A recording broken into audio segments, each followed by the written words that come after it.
Okay, dear Dhamma friends, we are going to start the first Dhamma sermon. May you give your consent by saying Sadhu Sadhu. Namo tassa bhagavato arahato samma sambuddhassa. Namo tassa bhagavato arahato samma sambuddhassa. Namo tassa bhagavato arahato samma sambuddhassa. Moha sambandhano loko pabbrupo vadissati. Upadi sambandhano balo tavasa parivarito. Sassati viya khayati passato natti kinchananti. Dear friends in Dhamma, so basically before the beginning of Dhamma sermon, typically we give few instructions in each retreat. Actually, I briefly reminded that on yesterday as well. So that is related to the 5 supports that we are typically supposed to refer as much as possible during this whole retreat. The first support is the Sila, as we already discussed. Now we have already uplifted our Sila to 8 precepts, and more than what we typically observe. Now we are expected to maintain a fairly good Sila. That's a kind of a dedication, coming wholeheartedly, honestly, and we are doing some sort of dedication, honest determination. Okay, during this time, I have as much as possible maintaining the good moral conduct. That is actually quite helpful because once we are maintaining such a good moral conduct, it gives us a lot of confidence that I am suitable for this task.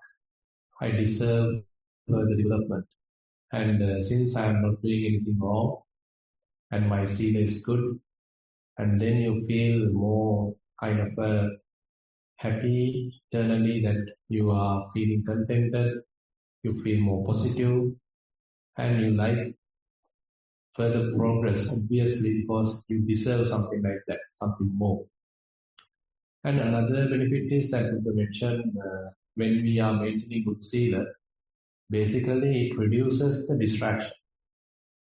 You all know that we are trying to develop meditation, but sometimes the mind is distracted due to various maybe faults what we have done, any offenses we have done. But if we are maintaining good sila, so that gives us a lot of protection. Basically meaning there are no much distractions. Instead, the mind is telling, okay, you are doing good. You have maintained proper sila. That is a good sign of progress. And mind is very much like free from any regrets. And then the second support, what Buddha mentioned, is the Sutta Anugrahita. That is where we are, what we are trying to do right now, getting some understanding, some guidance from the Buddha's teaching. And that is also quite important.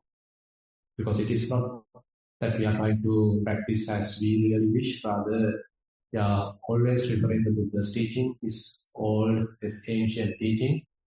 And we don't have to reinvent the wheel because Buddha has shown the path. It's a matter of again and again going back to the sources, referring those old sources and trying to get some understanding, get some guidance. And most of you already might have a amount of understanding. That's also something that we need to take care of, because sometimes when we have the attitude that I know everything, something like that, that is also can become a hindrance to the practice. Because you know that during the practice, what the attitude we need to have is some kind of a beginner's mind. Not that you feel that you are an expert, I know everything, and I am here to check what he's telling. So if you have that kind of attitude, then it's not going to be successful. Instead, you feel kind of open and quite innocent, and you are ready to learn, and I'm just a beginner. So that sort of an attitude is quite important, and therefore on each session, whenever you are starting your practice, so have that kind of a mindset, quite down to earth, ready to learn, quite open, and sort of innocence, beginner's mind. So beginner's mind is always kind of curious. He wants to learn.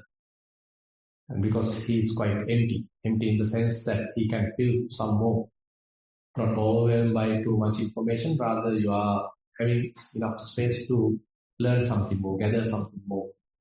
So such attitude is quite important. And next actually related to the Dhamma discussion, what we call the Sakacca Anugahita. So support coming through the discussion. We all had a fairly good discussion even today. And basically it helps us to abandon any kind of doubts if we have and have a clear mind. The path is this, path is clear. And if you have any doubts, you can overcome that. You can ask questions. And again, sometimes what we understand might not be the proper way, and we can even participate in discussion and see what others are there to say. Then we can get further perspective through the practice. And in that sense, we are maintaining that ability, that support, what we call the Sakacca Anugahita, kind of support coming through a good Dhamma discussion. The last two supports are mainly with respect to the practice. First one is Samatha Anugahita, coming from the concentration practice, or we can say the tranquility practice, because typically our minds are pretty scattered, distracted, restless, unable to maintain a very calm, quiet, concentrated behavior, always jumping from one place to another, wandering in the past and the future. So this is the kind of the typical nature of the mind. With such a mind, it's unable to deeply understand the Buddha's teaching. So we need to first restrain the mind, calm down the mind, relax the mind, concentrate the mind. So that requires a amount of some practice. And then once we have a certain amount of such capacity, then we can get on to the last one, that is the Vipassana Anugahita, where we are trying to develop wisdom. So various methods are there to develop wisdom, and that is of course the whole, we can say the priority of this retreat. So we are trying to understand what the typical way of how world is looking at things, and what could be another alternative way of looking at things, and how we can develop our spiritual qualities to look at in that manner, so that we also can understand how things as they truly are. So this kind of Vipassana practice helps us to look at from a different angle, not trapped with our traditional, conventional way of looking at things, but rather trying to understand things from a different perspective. So Vipassana Anugahita, developing our wisdom. Therefore, these 5 supports are something that they encourage us to have again and again. We have to revisit all these different aspects. Time to time, we have to reflect about our sila. Is it going well? I am practicing it well. I am honestly maintaining good sila. And again, we are developing some understanding about Buddha's teaching by listening to Dhamma sermon. And again, participating in the Dhamma discussion and practicing tranquility as well as the wisdom. So that is very much what we are trying to do during this whole retreat. And having said that, I can come to the kind of the topic of the Dhamma sermon. Actually, I have selected a certain theme for this Dhamma sermon. A couple of sermons are there, altogether 5 Dhamma sermons. And first, I'm going to talk today particularly related to the identification. So how we identify with things. So actually, when we are born to this world as an infant, so slowly we get to know our mother, our father, and they talk to us and giving a little name, maybe one beautiful name, and then they give a kind of a formal name. And slowly we understand, oh, this is my brother, this is my sister. So likewise, we are slowly understood or introduced to this world. And then maybe your father buy you a doll or ball or bat or whatever, and then he introduced that to you.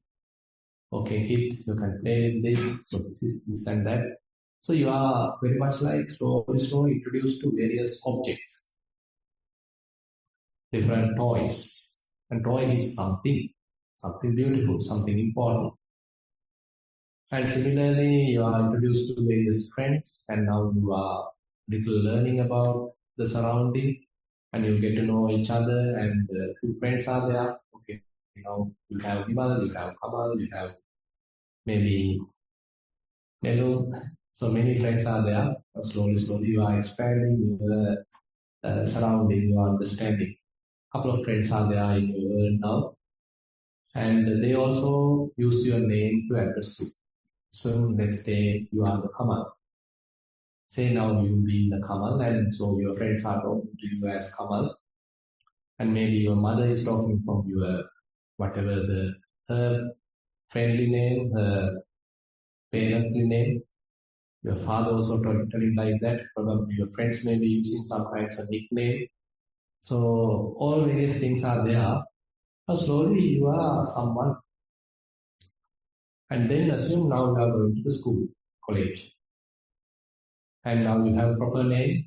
That is what registered with the name register, and then whenever every day when the teacher is going through the name register, so you have to show your presence. So your name is mentioned, and then you raise your hand is present. And then you have certain belongings. You have maybe little toys, your some books, your subjects. You are now learning slowly different subjects. So likewise, you can understand how we are introduced to this conventional world. And further, we are learning different subjects now. Now different countries are introduced. And within the same country, there are many other areas are introduced, different districts, different provinces, governing systems, politics, economics. So different terms are there, different subjects are there, and those are quite real and appear like real, and they further and further confirm they are real. And as you are moving forward, growing further, and assume that you have to face another exam. And in order to prove your identity, now they issue an identity card in Sri Lanka, the national identity card. Here, you may have some other way of doing it. And now you have to go to a kind of an authority, and he will take a formal photo of you, a photograph, and you have to sign it. Now you have your unique identity. You can't forge it. So everyone has a unique identity now, and that is linked with so many other systems. So in the developed countries, so you may have the driving license. It is so unique, and you have to include that as a kind of asset to show your presence, to show your identity. So that is very important, isn't it? Driver's license is quite important. Your national identity card is quite important. If you are going outside the country, then you are supposed to take a passport. That is also important. So within this world, now you have your unique identity, isn't it? So that is quite important, and that is very concrete. And say, how about your education? Now you are learning more different subjects, as I mentioned, and those subjects also help us to develop certain identity. Say you are becoming an expert in one particular area. Say you are an expert in IT, and you understand different software engineering subjects, maybe different coding languages, different coding sequences, programming sequences, maybe different other software related stuff. So you are becoming a kind of an expert in that. Maybe you are good in economics, then you move forward in that area. So that becomes some sort of an asset for you. So you uniquely recognize yourself, introduce yourself using those assets, using those skills, maybe those educational qualifications. And not only that, maybe you are good in sports, maybe, isn't it? So if you are good in sports, okay, that is also another skill.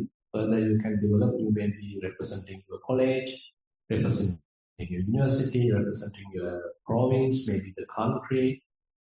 Now I heard the Olympics also coming to Australia, so you can even represent the country. So you are having another type of a skill to uniquely show yourself. So you are someone important in the sports world. Okay, you are known to others now. So you are a star in a particular sport. Maybe you are a good cricketer known to several countries, and you are representing the country, and you like to even compete to have that challenge, that opportunity, and you become a kind of famous cricketer. That's another area. Maybe you can sing beautifully, then you are developing that vocals qualities, the skills, and you can become a good singer. So various skills are there even to highlight ourselves, isn't it? So these are actually skills. These are actually kind of assets. So that we are using to uniquely represent myself. So others may understand my presence. I'm so and so, and this I'm coming from this kind of background. My education is this. My skills are these, and I am so important person. And you have to give the due respect. So this is how we are building ourselves, isn't it? And this is what we believe is the truth. And this is what the societies keep on suggesting us, keep on emphasizing us. You are so and so, this is your unique name, this is your place, this is your education, this is your family background, and this is your family status, social status, and you are a unique individual. So this individuation, making you an individual, is one important aspect of the society. And now you are someone. Everybody is someone, right? You have the unique identity, right? Everybody, anyone who don't have an identity, everybody have your own identity, right? And not only that, now we have some other things like our possessions. Suppose you growing old and you now are married, you have your children, and this is my child. Now he's a medical student. You like to introduce your son, your daughter to the others. Okay, see, my son is doing well in education. Okay, probably you bought a new car. Recently now, new models are there. Probably you bought a new car and you like to tell others, okay, see, I bought this new car and that is much better than the old one. Why don't you buy a new car? So you can even suggest another person because you really like what you are doing and you have that new car and you like to even drive that while other people are there and they admire that, what you are doing and what you have bought. Probably you can explain what are the new features included in this new version. So likewise, many possessions are also there, isn't it? So possessions are also used to boost ourselves. Hope you all agree with me. So boosting ourselves, okay, to show off ourselves. So I'm just driving a typical old-fashioned car, not enough. Better I like to have a fairly good one, a real modern one. Maybe I'm not going to say the words, brand names. That's not nice.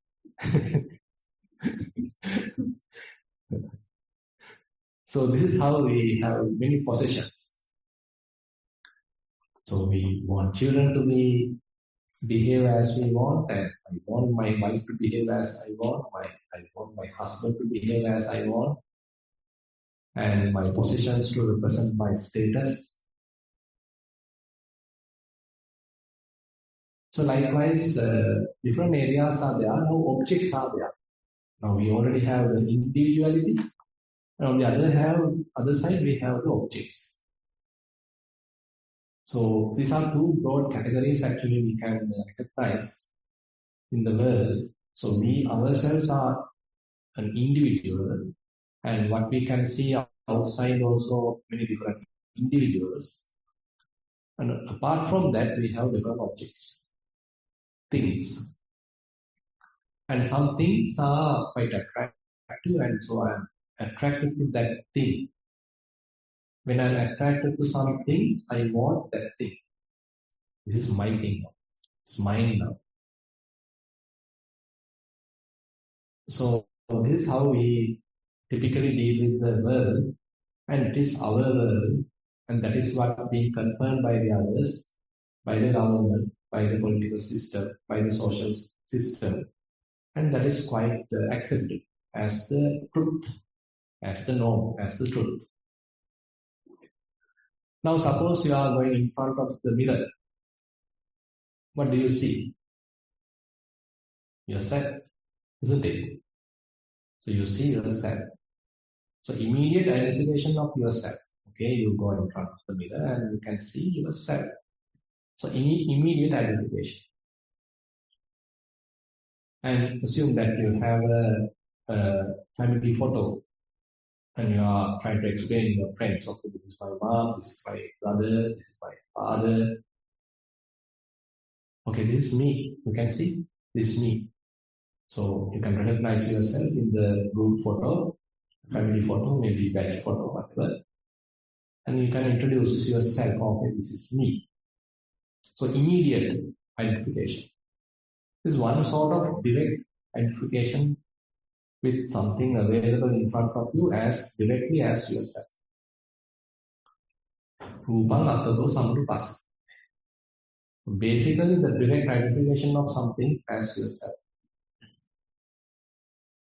And on the other hand, we have the other side. I am possessing something. This is my car, this is my house, this is my daughter, this is my husband, this is my grandchild. So the grandchild is yours, husband is yours, house is yours. That means you are kind of solidifying you as an individual again, using your possessions. So this is how we are sort of building up ourselves. Immediate identification is also possible. Else, I have various possessions. So those possessions are belonging to me as an individual. And I have many things. Yeah. I want many things. These are my possessions and these belong to me. And therefore, this kind of recognition is something Buddha explained commonly available in this worldly way of looking at things. So you can refer the very first sutta of the Majjhima Nikaya, Uddhapariyaya Sutta. So Buddha gave a detailed explanation about various examples, taking various examples from different layers of the whole universe actually. He's taking 24 examples in the Uddhapariyaya Sutta. 24 examples from different sects. Different sects representing the whole universe. He's taking different samples and say how an individual, how a worldly person looking at things. So let me take a couple of things, refer the Buddha's teaching directly now. The Bhikkave Asudha Vujja, Ariyana Madassa, Ariyadammasa Kovi, Ariyadamme Aviniti. So basically Buddha say there is an individual, there is a person who is Ariyana Madassa. He never has seen the noble people. Ariyadammasa Kovido, he is not skilled in the noble discipline. Ariyadamme Avinitu, he is not disciplined in the noble practice. Sappurisana Madassa, he hasn't come across any true people. Sappurisa Dhammasa Kovido, he is not skilled in the true people's practice. Sappurisa Dhamme Avinito, he is not disciplined in that. So therefore it's indicating some kind of an association. Because immediately, very much like you can't have the proper perspective, correct perspective, true perspective. You need indicating some kind of association as well. You can say the Kalyana Mitta. But here, Buddha is explaining the other side. This person is not having that opportunity. So he haven't come to the Dhamma. He haven't associated with normal people. He haven't associated with true people. He haven't gone through any practice. So he's a typical world being. So how he look at the world? Dittham dittato sanja. So typically when he sees something, he commonly recognize, wrongly recognize, habitually recognize, conventionally recognize as he being taught, as he being learned over the time, as I just explained. Now from the beginning, from our childhood, how we are growing ourselves, what we are learning and what our teachers are telling, teaching, and how the government and all other parties are emphasizing, that is how we are growing. So when we see something, so that is what immediately how we recognize. Say you recognize the car. So your car is there. Now say you want to go out and several cars are parked outside and you go in front and you can simply recognize, this is my car. And you know the brand, you know the model, and you know it's look at the feel, and now you can recognize this is my car. Dittham dittato sanja. Quite simple, straightforward. And dittham dittato sanjatta dittham manyati. So once you habitually recognize like that, accordingly you can conceive. The beautiful term is there, manyati. So the manyati means that knowing, accepting, habitually, wrongly, assuming that there is a self here, that individual here, that individual, that I, myself, have this car, this belongs to my car. So based on that, now you have the thought, thinking pattern. Dittham dittato sanjatta dittham manyati. So now he conceives himself as the seen. So you have seen the car, okay, based on that you can recognize yourself, okay, I am the owner of this car. I am the owner of this car. And so on. Something like that. So basically, this typical, traditional, or we can say habitual understanding is something quite common. That is what we are used to do. And that is what we typically, habitually, naturally doing. And further, he can look at from another angle. This ditthasmin mani. He conceives himself in the sea. As I mentioned, say another example. Say you see a group photo, and you can see, okay, I am there. That's another way of looking. I am there. Or you can go in front of a mirror. Okay, I am here. Say some video is there, and you also participate in a particular event. Now that's been shown in the TV. Okay, I am there. You see, I am there. You can ask someone, your friend, to come and look at this picture, look at this movie, look at this video. Okay, I am there. Another way of referring yourself. Dittato manyati. He conceives himself apart from the scene. So you can look at from different angles. Now these are different prepositions. How we are using our language to relate ourselves with what we see. Immediate identification, immediately saying this is I am, this is myself. Or you can have another way of relationship. Okay, this belongs to me, or I am apart from it, I am not going there. So all those linguistic references, all those way of looking at things, every time emphasizes this individual, every time emphasize this self within ourselves. Dittham meti mani. This is mine. So basically, having that possessive attribute, that this is mine, this is my child, this is my daughter, this is my car, this is my house, this is my degree certificate. This is my country. Everywhere. So many relationships we have, many ways of references we have. So all those references are there to emphasize the kind of existence of this self. And that is what being emphasized by the whole society. Our children, our parents, our education, our political system, social norms, everything is emphasizing, okay, you are so and so. Strong self is there. Hope you all can understand this way of common individuation.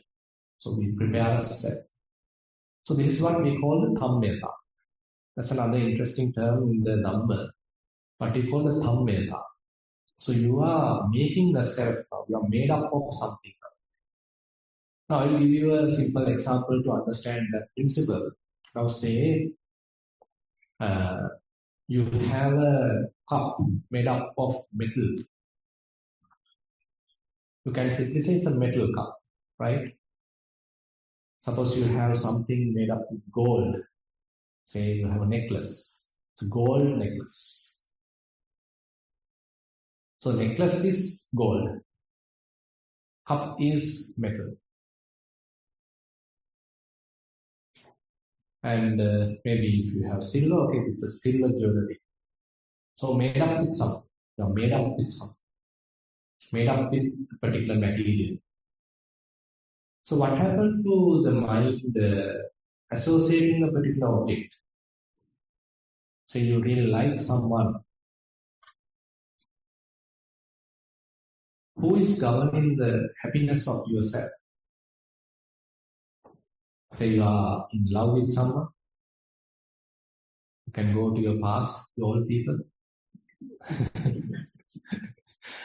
You can remember how the partner, how your fiancé, how much he or she has an influence on your own happiness.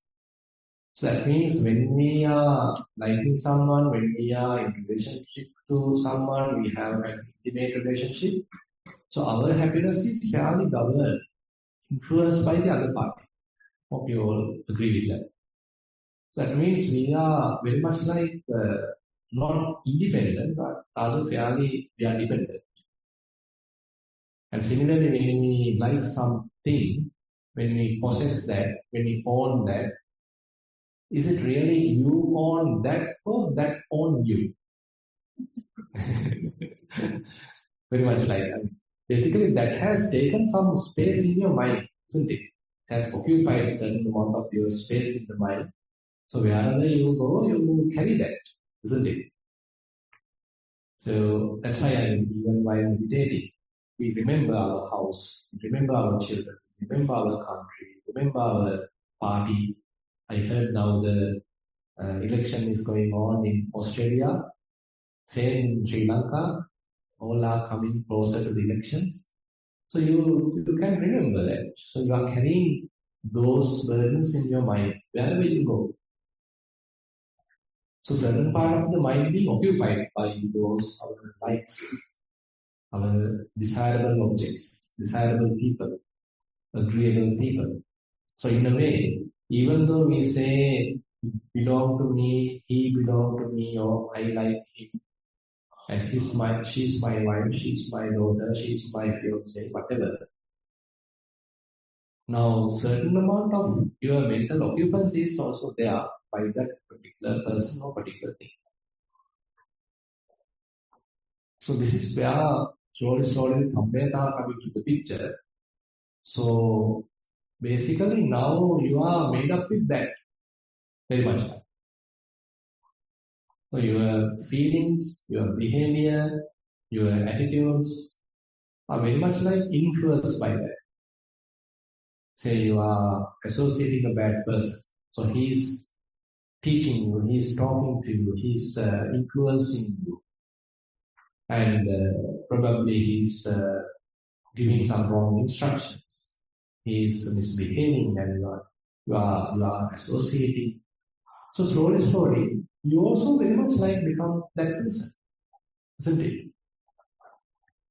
Small children, if they start associating a bad person, so slowly, so their habit, their behavior, their way of thinking, all will be conditioned, all will be very much like influenced by that person. So similarly, the mind have that capacity, mind have that nature. Whenever the mind associate an object, so the mind becomes the color of that object. Mind become very much conditioned by that object, influenced by the qualities of the object. So whenever, say, you are associating a lustful object, so you might become lustful, in other terms. Whenever you are associating maybe a faithful object, maybe your mind become more faithful. Say you are respecting the Buddha and always kind of chanting, praying and all that, then your mind become more fit. It happens either to the good side or even to the bad side. So your mind can be conditioned. So typically likewise, the minds are fairly conditioned. Now, when the minds are conditioned, so very much like we are deprived from its original nature, isn't it? So if I ask you, what's the original nature of water? What's the original nature of water? Does it has any smell? No. Any color? No. Is it really warm, heated water, the original water? Or really cold water, the original water? What do you think? Is it the muddy water, the original water? Any turbulent water, the original water? No, right? And these are very interesting similes that Buddha has given. So whenever we are with lustful behavior, so our mind is very much like a colored water. So mind being colored, say water being colored, so it's mixed with some dye or some color, and then you can't see the proper nature because it's being colored. So when the mind is influenced by lust, so Buddha say, okay, your mind is very much like this colored water. You can't see the reality because it is colored, conditioned in one sense. How about anger? What would be the simile for angry mind? Boiling water. So you are being boiled. It's being heated. That's why it's in a way quite correct to say I had a heated argument. So you are heated up.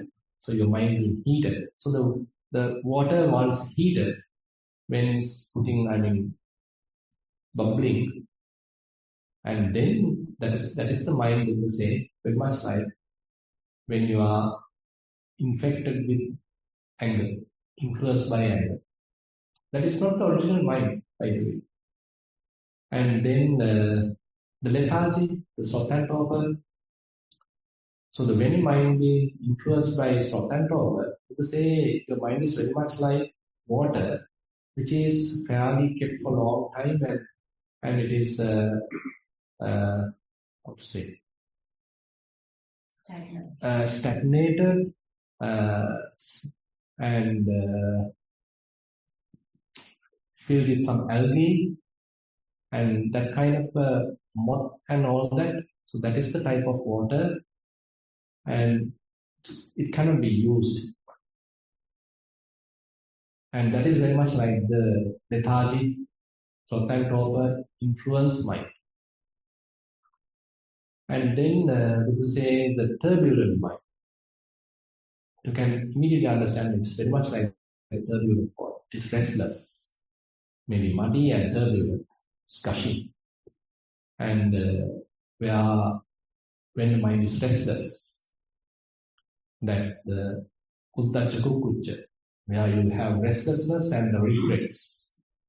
So that the mind with restless regret, such nature, Buddha says it's very much like this turbulent water. It's not calm, it's not relaxed, it's turbulent. That is also not the original nature of water, it's not the original nature of mind. And further, the last hindrance, the vijikicha, doubt.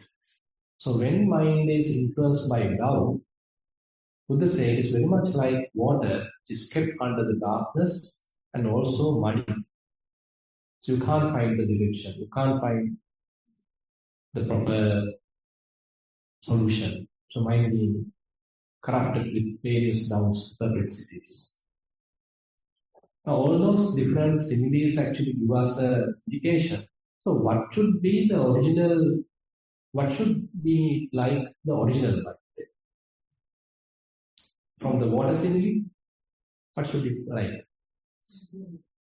Very simple, pure, natural water. It's not muddy, not heated, not mixed with any color, and not sedimented, and also not muddy and not diluted. So this is the kind of the very best form of natural nature of the water. Now, typically, our minds are having the changed nature, conditioned nature.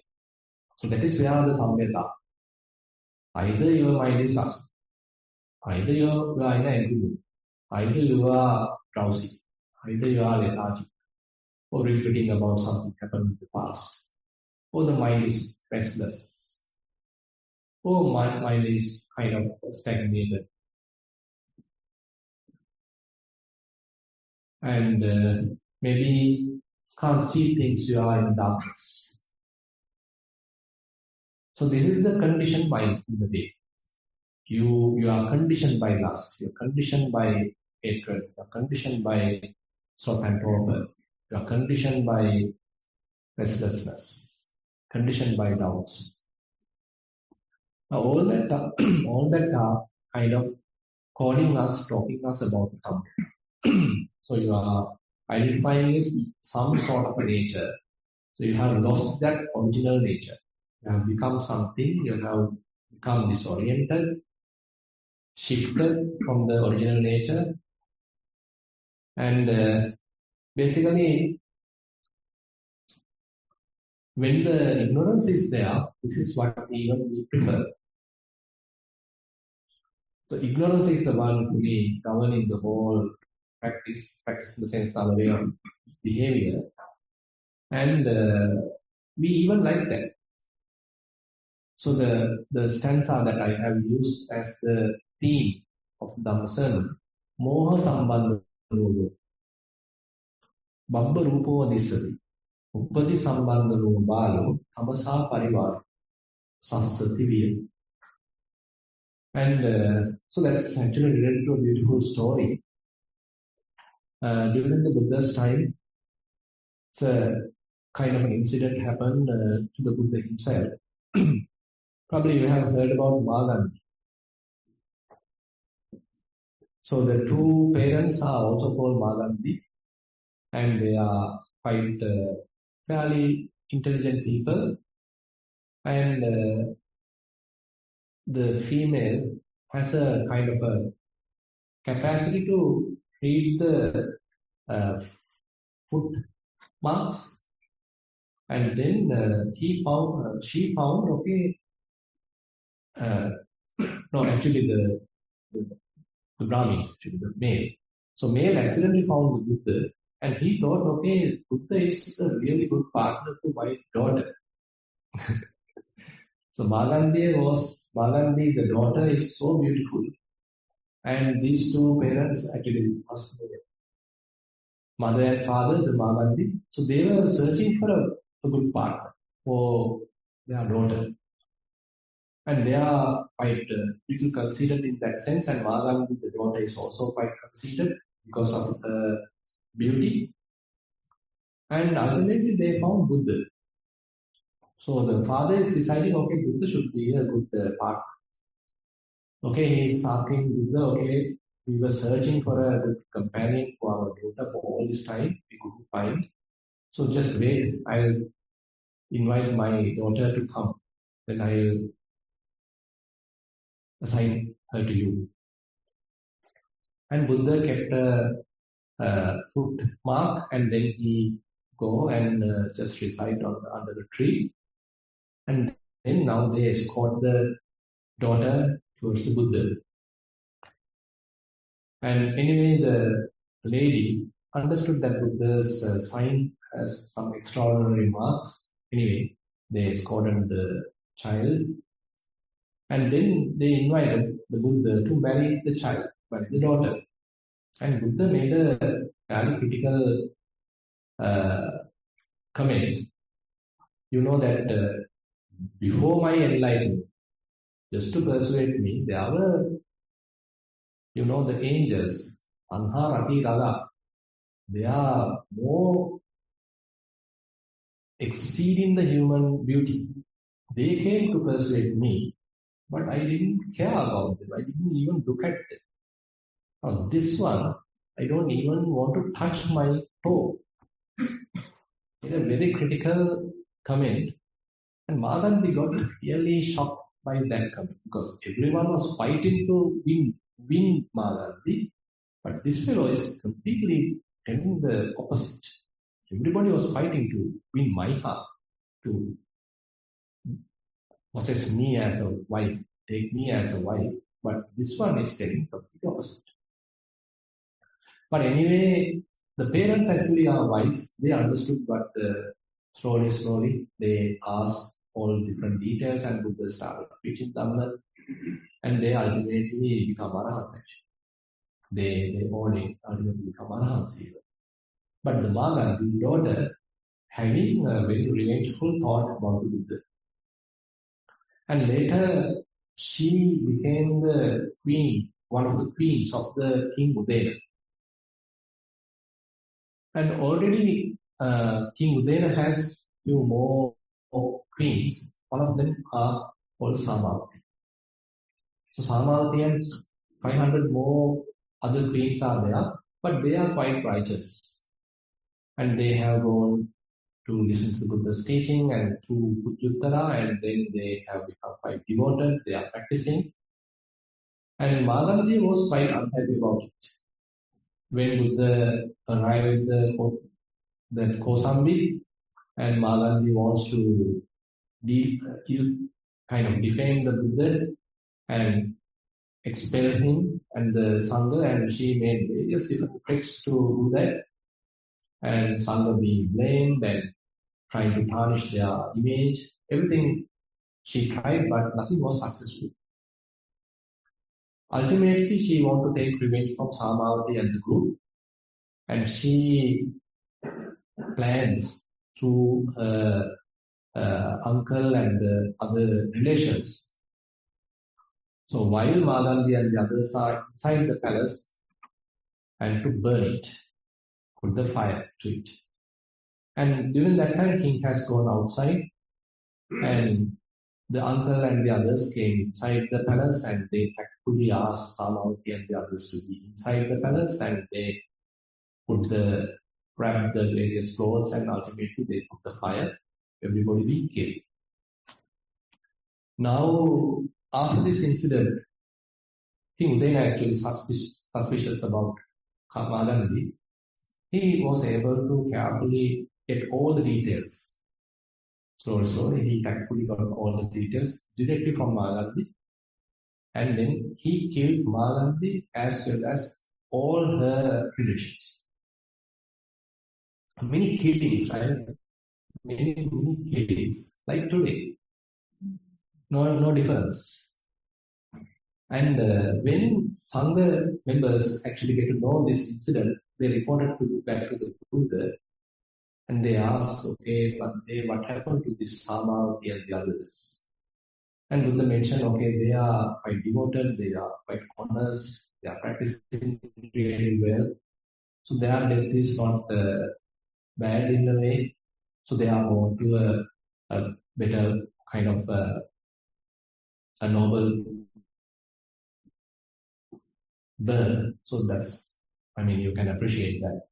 But anyway, considering all these different incidents, all these killings, all these different, say, very, in a way, very mean kind of situations. So Buddha made this comment in the Udana Pali. Moha sambandhano loko, vabba rupo dissati.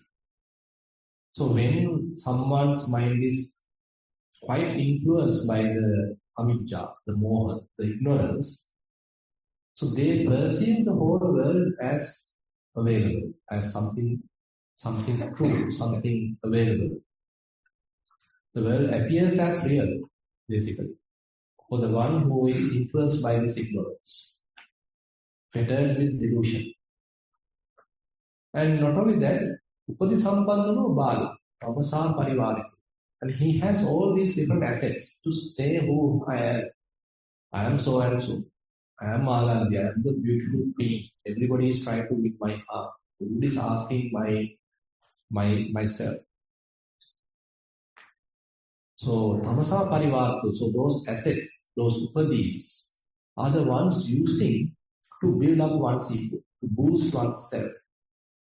And that is what the person being covered totally. So we have different assets. That's what I explained to you.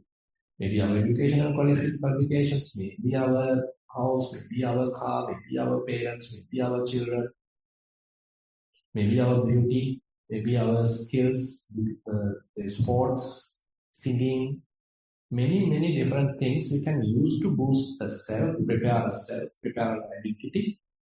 And we are being fully covered by all that. Tamasa parivaritu. So the fool, relying on his assets, is encompassed by the darkness. So these assets are making a kind of darkness. So you are being that, you identify with that. You can't see through, you can't penetrate that, you can't see the outside. So the assets are fully covered you, bounded you.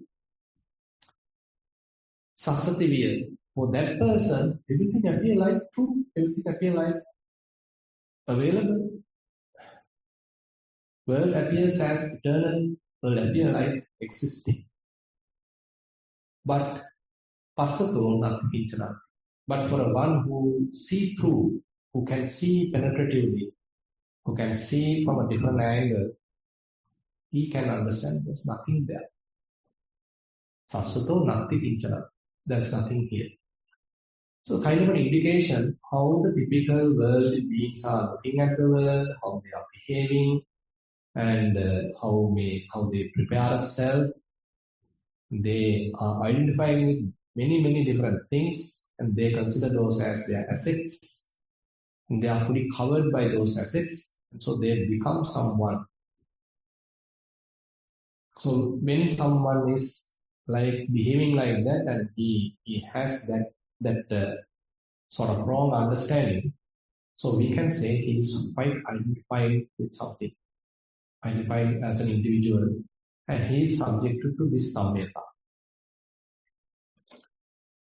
So the problem, so we'll discuss a little problem of this person. Now, whenever he is facing the life, so he has to go through the ups and downs of life, right? We call the vicissitudes of life. Sometimes he earns something. His business may be profitable. And he gained a lot of things. He has a lot of gains. Now he is quite happy because I'm being boosted. I got a lot of income, and others are maybe praising, and I'm going through some pleasure. So the gain, fame, pleasure, praise, all that is further helpful to boost himself. So he's quite happy about that. He being obsessed with that. How about the other side? When he loses, when he's being defamed, ill-famed, and when someone is blaming him, and he's going through some suffering, he's really going through really kind of panic situation. He's quite unhappy. He's repelled by that. So every time he's in a kind of fluctuation, because whenever he can boost himself, self-ego can be uplifted, he's quite happy.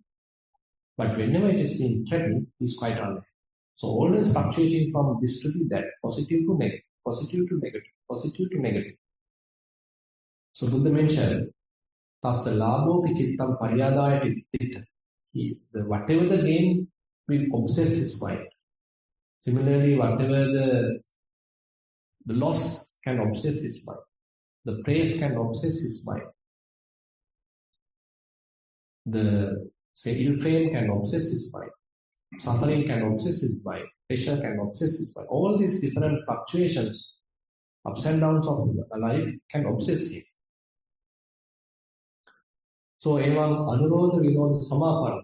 So, the person who is quite influenced by these kind of repulsions and affections, attractions, to say, he is not free from suffering.